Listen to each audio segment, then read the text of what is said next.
What is going on, fellow pilots? Welcome to the channel, and today we are taking a journey to the Wild 10 to explore what I consider the best and worst torsos in the game. Torsos provide armor, grant special abilities, and dictate how many and of what kind of weapons you can run on your builds. It's usually the first or second thing I think about when I'm building my war robot.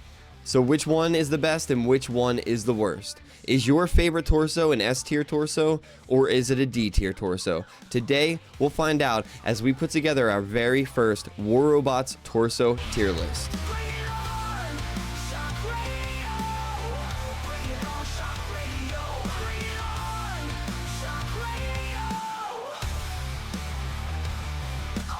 Alright guys, so let's get into making this tier list, but I first want to preface this by saying that these are my opinions and experiences so far in the game. Some of the torsos I might give an S tier rating or an A tier rating. You might find an A or a B tier rating, and some of the D tier torsos or the C tier torsos you might even pull up into the B or the C tier category. So if you disagree with my ratings or I leave out any important details, let me know in the comments below and we can build an even better tier list next time.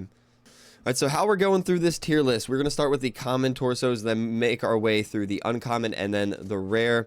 Now, how I'm kind of thinking about my rating is based on the torso's ability, how useful it is, how heavy the torso is, because if it is a really heavy torso, you're not going to be able to fit as many weapons. If it can even hold a weapon, so the versatility of a torso, can it be used with multiple different play styles and things like that. Now again, it is all just my opinions, and I might miss some key features as some of these torsos I actually have not experienced using a whole lot, so you'll find out as I go through them. I'll kind of tell you guys I don't have much experience with this one or that one. So yeah, let's get right into it, starting off with first off the Orochi torso. Now this is kind of new in my arsenal, something I really want to put in the S tier. It's probably one of my favorite torsos right now, but I'm gonna be fair, I'm going to put it in the A tier, mainly for versatility purposes. It is mainly used for artillery long range. It is a light, really light torso, which is good. However, it does not hold any other weapons. You can't put a light weapon, you can't put a heavy weapon, so I really want to put it in S tier category, especially if you guys have seen my video turning the Orochi into an auto healing machine. But I'm gonna be fair, I think fair, and we are going to put the Orochi inside the A bracket there. Now up next on our list is the Pursuer torso. Now this guy is awesome. It's fairly lightweight at only 10 weight, whatever that, I'm gonna pounds, kilos, it's just 10 points for weight. It does hold a weapon on top, so that does add to its versatility, and the optical camo is kind of insane. It works with close range weapons especially, but also you can use this torso for long range weapons. I've used it for my shock trains. I think it's a great torso for, I've seen people using it with the Gozers, so that is good. Ultimately, I think the Pursuer belongs in the S tier category. Now, I do want to go back to the Orochi and do mention one thing with the Echo Barrage that I did not mention. The Echo Barrage allows you to reveal enemies that are in the Echo Barrage, also allowing you to kind of shoot through walls. If you have artillery, you can then just shoot at the wall that is blocking you and the enemy, and instead of just shooting at the wall, if you lock onto the enemy, you actually go over, your shots will go over the terrain and hit the target. So I do want to give bonus points to the Orochi for doing that, especially with rampant builds. It is very, very good. And if you're on PC and making War Robots purchases, use my creator link to support our channel. You can buy warp reels for the latest battle pass, pilot, special packs, as well as in-game paints and cosmetics. Thanks for supporting our work, and thank you My Games for supporting creators. So next on our tier list, we have the Ares common torso with the Wrath. It's a built-in ability that activates a built-in barrier and extra weapons that deal 2,000 damage per shot for 8 seconds with a cooldown of 46 seconds. It weighs 11, has 11 points for weight, armor's 61k. It is a fairly heavy, getting into the heavier side of the torsos. You cannot put another weapon on top, and the perk is mainly for close range. So it is a flanker torso. For versatility, it's mainly used for close range encounters. You cannot put a weapon on top. It is one of my favorite torsos, so I do want to give it an A rating for particular builds, like say your Scourge builds. There's might be a couple other builds that it's really good for, but I'm going to put it in the B tier category overall because of its sort of lack of versatility. It's heavyweight. What it's good for, it is very good for, but ultimately I'm gonna land the Ares in the B tier category. Now up next is a cabin that if you would have asked me last week what I thought of this cabin, I would have gave it a straight D tier rating. I would have just put it in a D tier, and that's it. That's all. That's it. I never would have guessed to use it. I had never even used it up until last week, so this is where your comments and your experiences really would help us. But after I did use it, I realized that this torso kind of makes builds pretty damn invincible. If you ever been attacking someone and then all of a sudden they're all blocky and invisible, and you're like, I'm definitely going to destroy this build. But it turns out they awaken from invisibility and they're completely full health. Well, finally I realized that's what this torso is.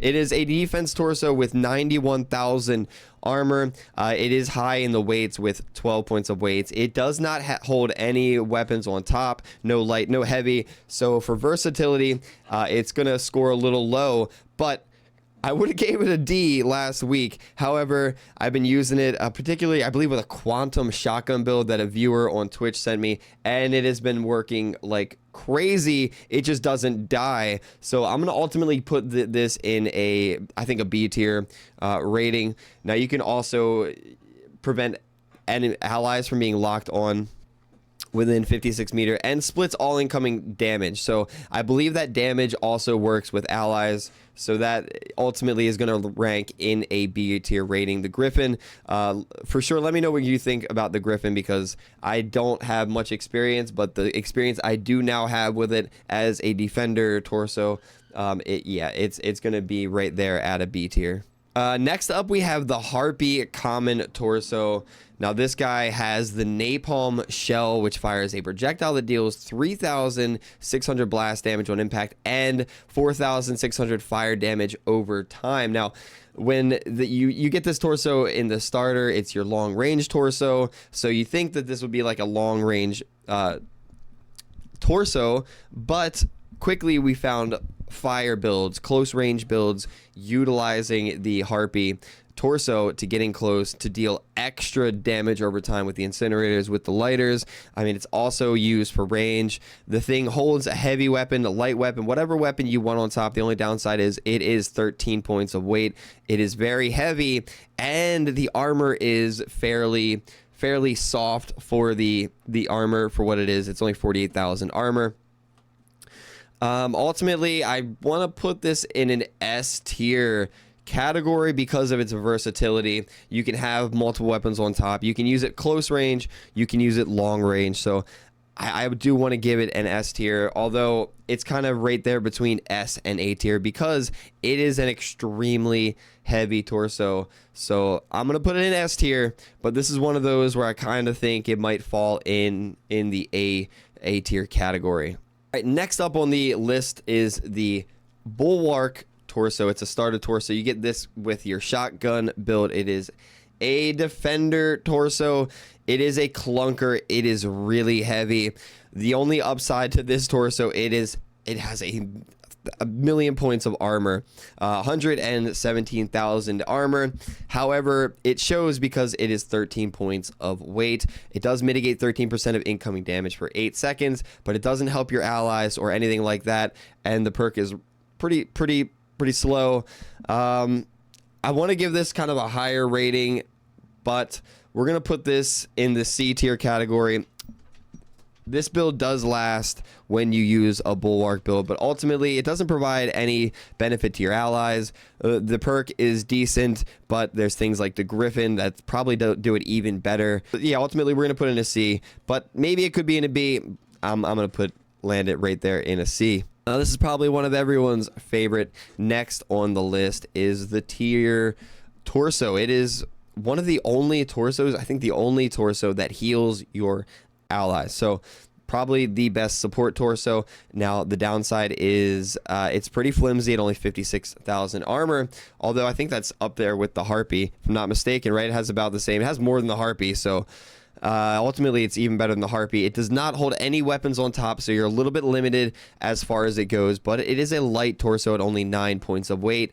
I mean, the support factor alone, the fact that you can heal allies, I think every team can benefit from one person having the tier torso and having one leveled up. It does take some time to level up your perk, but we're definitely going to put the tier torso in the S tier category.